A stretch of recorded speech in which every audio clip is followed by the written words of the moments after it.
कथा भिवू नकोस, मी तुझ्या पाठीशी आहे. एकदा एक गरीब माणूस महाराजांकडे आला.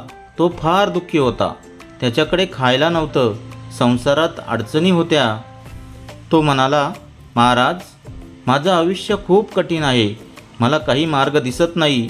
आता जगायचं की नाही अशी परिस्थिती आहे. स्वामी समर्थ महाराज त्याच्याकडे शांतपणे पाहू लागले.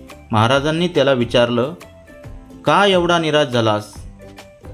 तुला माहीत नाही का, या जगात कोणाचं काहीही कायमचं राहत नाही. दुःख आलंय तर आनंदही येणारच. मग महाराजांनी त्याच्या खांद्यावर हात ठेवला आणि मोठ्या प्रेमाने म्हणाले, भिवू नकोस, मी तुझ्या पाठीशी आहे.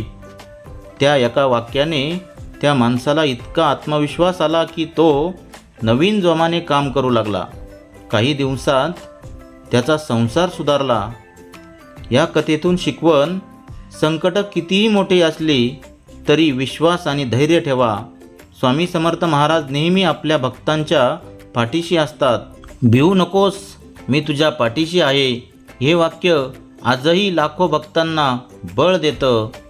श्री स्वामी समर्थ. जय जय स्वामी समर्थ.